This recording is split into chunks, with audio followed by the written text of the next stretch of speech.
Welcome to zero தொடக்கம். Last வீக்ல நம்ம எப்படி ஒரு ஸ்ட்ரைட் லைன் ப்ராக்டிஸ் பண்ணணும், நெக் ஷேப் ப்ராக்டிஸ் வந்து பேப்பர்ல பண்ணணும்னு பார்த்தோம். இப்போ கிளாத்ல எப்படி ஒரு நெக் ஷேப் வந்து ப்ராக்டிஸ் பண்றதுன்னு பார்க்கலாம். இந்த நெக் ஷேப்ஸ்ல வந்து ஃபினிஷிங், உங்களோட நெக் ஃபினிஷிங் பண்றதுக்கு நிறைய டைப் இருக்கு. அதுல ஒன் ஆஃப் த டைப் வந்து கிராஸ் பீஸ் ஃபினிஷிங். ஸோ அதை வந்து எப்படி ஃபினிஷ் பண்ணணும், அதுலயே பைப்பிங் எஃபெக்ட் கொடுத்து எப்படி ஃபினிஷ் பண்ணணும்ன்றத பார்க்கலாம். நம்ம இப்போ நெக் ப்ராக்டிஸ்க்காக இதை எடுத்திருக்கோம். இந்த மாதிரி ஒரு ஃபேப்ரிக் வந்து நம்மளுக்கு 12x12 அப்படின்னு சொல்லிட்டு எடுத்திருக்கோம். ஸோ இந்த சைடும் 12 இருக்கும், இந்த சைடும் 12 இருக்கும். இது ப்ராக்டிஸ்ன்றதுனால இப்போ இது 2 ஃபோல்டாக நம்ம எடுத்துக்கலாம். இந்த மாதிரி ஃபோல்டு பண்ணி கிளாத்தை எடுத்துக்கும் போது நம்மளுக்கு இங்கே ஒரு ஆன் ஃபோல்டு கிடைக்கும். இந்த ஆன் ஃபோல்டு சைடில் இருந்து நம்ம ஒரு 5 inches அப்படின்னு மார்க் பண்ணிக்கிறோம். அண்ட் இந்த ஆன் ஃபோல்டு சைடில் இருந்து நம்மளுக்கு வித் வைஸில் ஒரு 3 inches அப்படின்னு மார்க் பண்ணிக்கிறோம். இப்போ நம்ம இதை ஸ்கொயர் டவுன் பண்ணிக்கலாம், ஆன்ஃபோல்டு பார்த்தா மாதிரி. இப்போ நம்மளுக்கு யூ நெக் ஷேப் வந்து வரைய போகிறோம். இந்த மாதிரி ஃப்ரெஞ்ச் கர்வ் ஸ்கேல் எடுத்துட்டு இந்த 2 லைன்லேயும் அப்படி டச் ஆகுற மாதிரி வச்சதுக்கு அப்புறமா ஒரு கர்வ் கொடுத்துட்டீங்கன்னா உங்களுக்கு நீட்டாக யூ ஷேப் கிடைச்சிடும். இப்போ இந்த வரைஞ்ச லைன்ல நம்ம இந்த வந்து ஷேப்பை வந்து கட் பண்ணி எடுத்துக்கலாம்.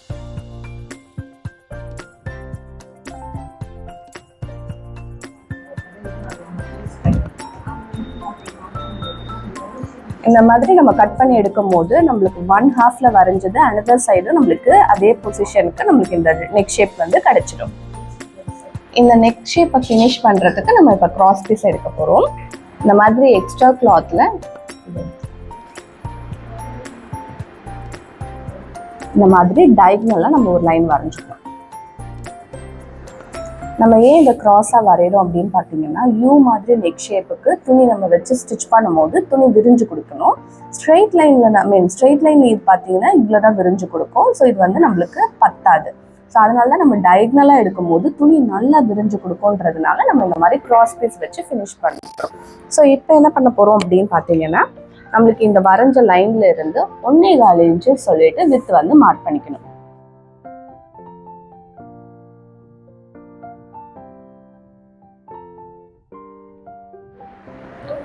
இதே மாதிரி நம்மளுக்கு எத்தனை பீஸ் வந்து தேவைப்படுதோ நெக் ஃபினிஷிங்க்கு அந்த மாதிரி நம்ம எடுத்துக்கலாம்.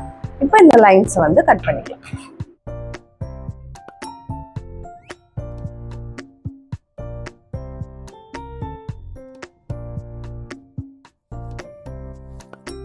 இப்போ இந்த கிராஸ் பீஸை வச்சு இந்த நெக் ஷேப்பை எப்படி ஃபினிஷ் பண்ணுறதுன்றதை நான் உங்களுக்கு ஸ்டிச் பண்ணி காட்டுறேன். ஸோ இப்போ இந்த கிராஸ் பீஸை வந்து இந்த எட்ஜஸில் இப்படி 2ஆக ஃபோல்டு பண்ணிட்டு இந்த இடத்துல நம்மளுக்கு கொஞ்சம் ஸ்பேஸ் விட்டு இந்த இடத்துல ஸ்டிச் பண்ண போகிறோம்.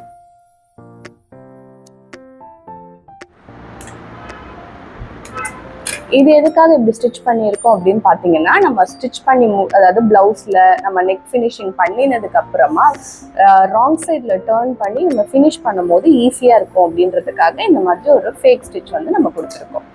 இப்போ நம்ம கட் பண்ணி வச்சிருக்க இந்த நெக்கில் இங்கே ஃபினிஷ் பண்ணாத இந்த இடத்துல நம்ம இப்படி வைக்க போகிறோம். இது 2 துணியும் இப்படி ஈக்குவலா வச்சுட்டு இப்போ இதை 1/4 inchல அப்படியே ஒட்டினா போல அடிக்க போறோம்.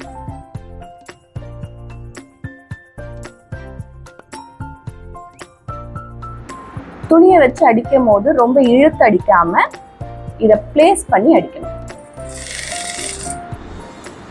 உங்க யூ ஷேப் வரும்போது கரெக்டா அந்த யூ ஷேப்க்கு இந்த துணியை பிளேஸ்மெண்ட் பண்ணிட்டு லைட்டா இந்த ஃபூட்டை தூக்கிட்டு அட்ஜஸ்ட்மெண்ட் பண்ணிக்கோ.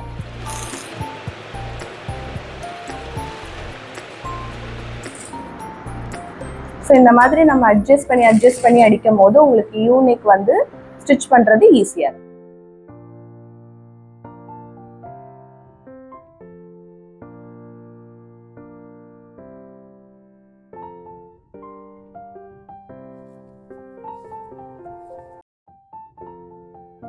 இப்போ நம்ம ஸ்டிச் பண்ணினதுக்கு அப்புறமா இப்படிதான் இருக்கும். இது வந்து ஒழுங்கா டேர்ன் ஆகாது. நம்ம இந்த கர்வ்ல எல்லாம் வந்து ஸ்லாஷஸ் கொடுக்கலன்னா, ஸோ இப்போ நம்ம ஸ்லாஷஸ் கொடுத்து டர்ன் பண்ணிக்கலாம்.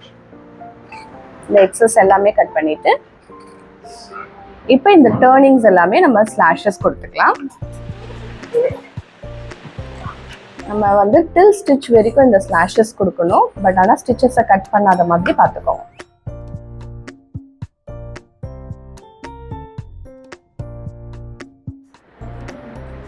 ஸோ இப்போ இதை வந்து நம்ம டேர்ன் பண்ணும் போது நம்மளுக்கு ஈஸியாக இருக்கும்.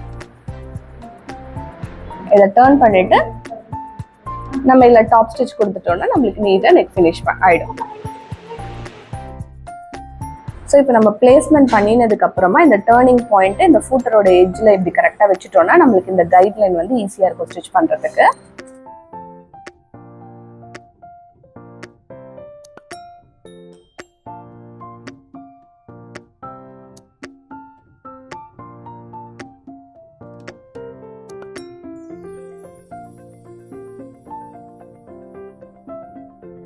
இப்போ நம்மளுக்கு இதை நீட்டாக ஃபினிஷ் பண்ணிட்டோம். இதே மாதிரி நம்ம பைப்பிங் வந்து கார்டு இல்லாமல், அதாவது த்ரெட் இல்லாமல் எப்படி ஃபினிஷ் பண்ணுறதுன்னு பார்க்கலாம்.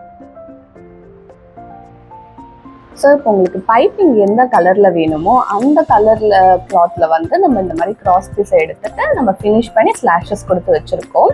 நம்ம டேர்ன் பண்ணும் போது இதை ஒரு பாயிண்ட்டு பைப்பிங் எஃபெக்ட்டுக்கு தெரிகிற மாதிரி இதை வச்சதுக்கு அப்புறமா நீங்கள் டாப் ஸ்டிச் கொடுத்தீங்கன்னா உங்களுக்கு நீட்டாக பைப்பிங் எஃபெக்ட் கிடைச்சிடும்.